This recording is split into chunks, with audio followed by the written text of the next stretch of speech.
अस्सलामुअलैकुम नाज़रीन। सादकाबाद में चोर औरतें सरगर्म। ये आज सुबह तकरीबन 11:30 बजे की वारदात है। देखें, ये दो औरतें आती हैं यहाँ पर चमन ट्रेडर पर। ये एक पैम्पर्स और मुख्तलिफ़ चीज़ों की ग्रोसरी बड़ी ये शॉप है। तो यहाँ पे वो मालिक नहीं था, उसका लड़का खड़ा था उस वक्त। तो एक औरत उसको बातों में लगा लेती है, थोड़ी सी शॉपिंग मतलब कि 20-30-40 रुपए की लेती है। और दूसरी ये देखें, ये सरफ़ का इसने बड़ा सा पैकेट उठाया, 600-700 रुपये का ये पैकेट है, और वो निकल गई है। और दूसरी वहीं पे खड़ी हुई है। तो वो उसको बातों में उलझा के उसने रखा हुआ है। 20-30 रुपये की उससे मेहंदी ये ख़रीदेगी और फिर ये भी उसके पीछे निकल जाएगी।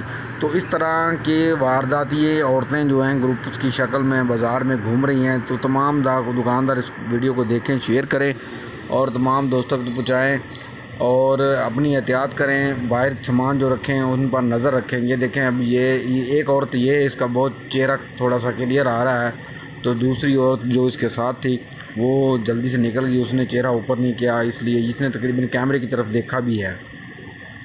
तो ये चोर गैंग जो सरगर्म है, औरतें, जब इनको फिर पकड़ लिया जाता है या कुछ कहा जाता है तो फिर हमारे लोग ये औरत के साथ ये किया, औरत के साथ वो किया।